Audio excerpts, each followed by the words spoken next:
ఇక చెనగాని దయాకర్ ఆయన లీడరా కార్యకర్తనా ఆయన పదవి ఏంది ఆయన హోదా ఏంది అనేది పాపం ఆయనకే ఒక క్వశ్చన్ మార్కు. మొన్న ఒక డిఎస్సి అభ్యర్థి మాట్లాడిన ఆడియో బయటకు వస్తే ఆయన ఏం మాట్లాడలేకపోతా ఉన్నాడు. అసలు నీ పార్టీలా నీ స్థాయి ఏంది, నీ పదవి ఏంది, నువ్వు ఒక కార్యకర్తవా లీడర్వా ఒక నాయకునివా అనేది ఏది ఆయనకే క్లారిటీ లేదు. కానీ నిరుద్యోగుల మీద ఎట్లా నిప్పులు జరగానో అట్లా నిప్పులు జరుగుతా ఉన్నాడు. అసలు టెట్ పరీక్ష ఎందుకు రాస్తారు, డిఎస్సి పరీక్ష ఎందుకు రాస్తారు, గ్రూప్ 2 పరీక్ష రాస్తే ఏం ఉద్యోగాలు వస్తాయి, గ్రూప్ 3 పరీక్ష రాస్తే ఏం ఉద్యోగాలు వస్తాయి, గ్రూప్ 1కి సంబంధించి ఏం ఉద్యోగాలు ఉంటాయి అనేది ఆయనకు ఒక క్లారిటీ లేదు. అట్లనే ఎవరెవరు ఏ క్వాలిఫికేషన్తోని ఉద్యోగాల కోసం పరీక్షలు రాస్తారో కూడా ఆయనకు తెలియదు. ఏ రిక్రూట్మెంట్ బోర్డు ఏ పరీక్ష నిర్వహిస్తుంది అనేది కూడా తెలియదు. ఇలా ఆయన కూడా వచ్చి మాట్లాడుతుండంటే గమ్మత్ అనిపిస్తా ఉన్నది. అంటే ఈ ముచ్చట్లని మనకెట్లా తెలిసినాయి అంటే ఆ ఆడియో బయటకు లీక్ అయిన ఆడియో వింటే ఆయనకి ఏం తెలియదనే అంశం అయితే మనకు క్లారిటీగా అర్థమవుతుంది. ఇక చూడుర్రి, ఒళ్ళు బలిసి దీక్షలు చేస్తున్నారు, ఒళ్ళు బలిసట దీక్షలు చేస్తున్నారట నిరుద్యోగులు. మరి మీరెట్లా చేస్తున్నారు సారు, మీరెట్లా ఏ విధంగా మాట్లాడుతున్నారు? ఆ మాట నువ్వు అన్నావు కానీ నేను అనలేను. నువ్వు ఏ రకంగా నిరుద్యోగుల మీద నీకేమై నిరుద్యోగుల మీద ఇట్లాంటి మాటలు మాట్లాడుతూ ఉన్నావు? కనుక్కొని చుట్టాలలో ఎవరన్నా ఉంటే నిరుద్యోగుల సమస్యలేంది, అసలు వాళ్ళు ఇప్పుడు ఎందుకు పోరాటం చేస్తుర్రు అనేది. అప్పుడేమో వాళ్ళు కూడా నిజంగా నువ్వన్నట్టు అప్పుడు కూడా ఒళ్ళు బలిసే నీకు సపోర్ట్ చేసిర్రు అని అనకపోయినవి అయిపోవు. దానికి కూడా నిరుద్యోగులట ఒళ్ళు బలిసి దీక్ష చేస్తున్నారట. నిరుద్యోగుల ధర్నాపై కాంగ్రెస్ నేత చెనగాని దయాకర్ అహంకార పూరిత వ్యాఖ్యలు, ఇవి బలుపు మాటలని చెప్పుకోవాలి. మొత్తం మీద హైదరాబాద్లోని అశోక్ నగర్ లో ఆదివారం ఆందోళన చేస్తున్న విద్యార్థులను అరెస్టు చేసి వ్యాన్ ఎక్కించి పోలీస్ స్టేషన్ కు తరలిస్తున్న పోలీసులు అని చెప్పేసి వార్త చూస్తా ఉన్నాం. మొత్తం మీద ధర్నాలు చేసినా, ఎక్కడ శాంతియుత నిరసనలు చేసినా విద్యార్థుల కంటే ఎక్కువ పోలీసు బలగాలే మోహరిస్తా ఉన్నారు. పోలీసు బలగాల మోహరింపు కార్యక్రమాలతోని అట్టుడుకుతా ఉన్నాయి ధర్నాలు. శాంతియుతంగా నిరసనలు వ్యక్తం చేద్దామని పోయిన వాళ్ళను కావాల్సుకొని ఇట్లా రెచ్చగొట్టి ఇట్లాంటి కార్యక్రమాలకు తెరలేపుతా ఉన్నారు. మొత్తం మీద అశోక్ నగర్ లో మొన్న విద్యార్థులు చేసిన ధర్నా చూసినాం, నిరుద్యోగులు చేసిన ధర్నా చూసినాం. ఇక ఇవాళ సెక్రటేరియట్ ముట్టడి, పెద్ద సంఖ్యలో కదులుతున్న నిరుద్యోగులు, కట్టడికి భారీగా పోలీసుల మోహరింపు, సచివాలయం దారుల్లో భారీ బందోబస్తు, ఎక్కడికక్కడ ముందస్తు అరెస్టులు అని చెప్పేసి ఇక్కడ వార్త చూస్తా ఉన్నాం. ఉస్మానియాలో మళ్ళీ పోలీసుల దౌర్జన్యం, తెల్లవారుజామునే హాస్టల్లోకి చొరబాటు. అశోక్ నగర్, దిల్సుఖ్ నగర్ లో శనివారం రాత్రంతా పాటలు నినాదాలతో ఆందోళన, ఆదివారం అదుపులోకి స్టేషన్లకు తరలింపు. దిల్సుఖ్ నగర్ ను చుట్టుముట్టిన బలగాలు, అభ్యర్థులు రోడ్లపైకి రాకుండా కట్టుదిట్టమని చెప్పేసి ఇక్కడ వార్త. మేము అధికారంలోకి వస్తే ధర్నాలు చేసుకోవచ్చు, స్వేచ్ఛ ఉంటది, ప్రజాస్వామ్యయుతంగా పోతాము, ప్రజాస్వామ్య పద్ధతిలో ముందడికి పోదామని చెప్పేసి మాట్లాడినరు.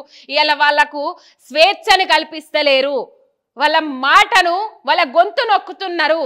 మొత్తం మీద ఎక్కడ ధర్నాలు చేసినా, ఎక్కడ రాస్తారోకాలు చేసినా, నిరసనలు చేసినా ఇట్లాంటి కార్యక్రమాలకు పాల్పడతా ఉన్నది ఈ ప్రభుత్వం, ఈ కాంగ్రెస్ సర్కార్ అని మనకు తెలుస్తా ఉన్నది. మొత్తం మీద సెక్రటేరియట్ ముట్టడికి నిరుద్యోగులు ముందుకు కదిలిండ్రు. ఇక తెల్లారుజాము నుంచే ఉస్మానియా హాస్టళ్లకు జొరబడి ఎట్లా పడితే అట్లా అరెస్టులు చేసుకుంటా, ముందస్తు అరెస్టులు చేసుకుంటా, చర్యలు కట్టుదిట్టం చేసుకుంటా ముంగడికి పోతా ఉన్నారు. ఏం మాట్లాడిరయ్యా కాంగ్రెస్లు? ఇప్పుడు గద్దెనెక్కి పాలిస్తున్న కాంగ్రెస్ నాయకులు ఏ ఒక్కరు నోరు మెరిపారేంది, ఏ ఒక్కరు మాట్లాడరేంది? ఒకవేళ నోరు మెరిపి మాట్లాడితే ఇసొంటి మాటలు బయటకు వస్తా ఉన్నాయి మీ నోళ్ళకెళ్ళి. అటు సీఎం కాదు, సీఎం నుంచి మొదలుకుంటే సామాన్య కార్యకర్త దాకా కాంగ్రెస్ అనే రంగు పూసుకున్న, ముసుగేసుకున్న ఏ ఒక్క వ్యక్తి నుంచి అయినా ఇసొంటి మాటలే బయటకు వస్తా ఉన్నాయి. ఇవాళ ఆనాడు అల్లం బెల్లం లెక్క కనబడ్డ నిరుద్యోగులు ఇవాళ అల్లం అయిపోయిరా? మీకు చెప్పాలి, ఒకసారి ఆలోచన చెయ్యాలి మీరే. మొత్తం మీద ఇక తెల్లారుజాము నుంచే ఇట్లాంటి అరెస్టులకు తెరలేపిండ్రు. ఉస్మానియాలో మళ్ళీ పోలీసుల దౌర్జన్యం అని చెప్పేసి ఇక్కడ వార్త. ఏ ఒక్క మెయిన్ స్ట్రీమ్ మీడియా కూడా ఇట్లాంటి వార్తలను హైలైట్ చేసిన పాపాన పోతలేదు. ఆ వార్తలు మనం చూస్తా ఉన్నాం. మొత్తం మీద దిల్సుఖ్ నగర్ ను చుట్టుముట్టిన బలగాలు అని చెప్పేసి, అభ్యర్థులు రోడ్లపైకి రాకుండా కట్టుదిట్టమని చెప్పేసి ఒక వార్త చూస్తా ఉన్నాం. ఇక డిఎస్సి వాయిదా వేయబోం, రోడ్డెక్కితే ఏం లాభం, మంత్రులకు చెప్పుకోండి పరిష్కరిస్తారు, నిరుద్యోగులతో చర్చలకు సిద్ధంగా ఉన్నాం. చర్చలకు సిద్ధంగా ఉన్నోళ్ళైతే సెక్రటేరియట్ ఇలా ముట్టడి చేస్తారు, వాళ్ళని లోపలికి పిలిచి మొత్తం మీద చర్చలకు సిద్ధంగా అండ్రి. చర్చలకు ఒక మీటింగ్ ఏర్పాటు చేయండి. ఏమేం కావాలనో, వాళ్ళకేం కావాలనో, మీరు ఏం చేయదలుచుకున్నారో అవన్నీ. ఇప్పుడు వారం 10 రోజుల నుంచి ఇట్లాంటి కార్యక్రమాలు అయితే ఉన్నాయి రాష్ట్రంలో. నిరుద్యోగులు రోడ్డెక్కిండ్రు. నిరుద్యోగులే కాదు, అన్ని వర్గాల ప్రజలు, పేదలు, మహిళలు, రైతులు, అన్ని వర్గాల ప్రజలు రోడ్డెక్కిండ్రు.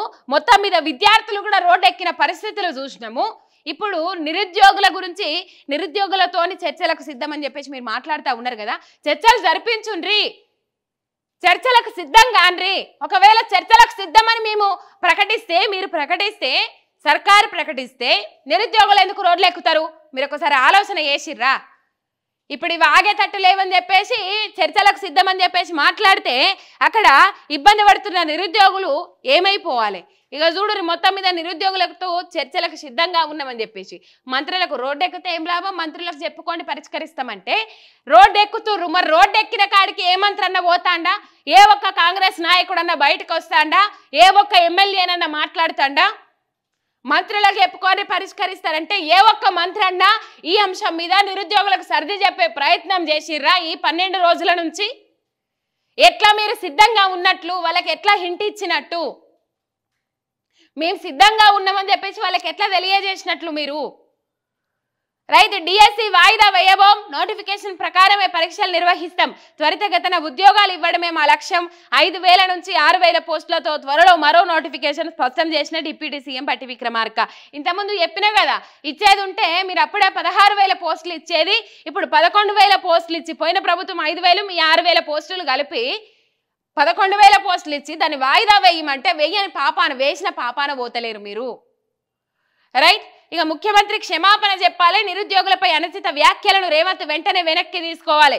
8 నెలల్లో ఒక్క నోటిఫికేషన్ కూడా ఇవ్వలేదు, 4 నెలల్లో 2 లక్షల జాబులు ఎట్లా ఇస్తారు?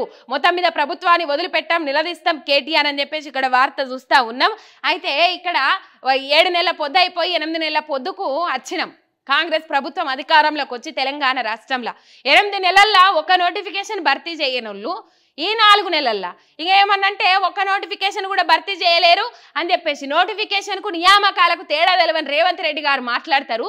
30,000 ఉద్యోగాలు మేమే ఇచ్చినామని చెప్పేసి మాట్లాడతారు.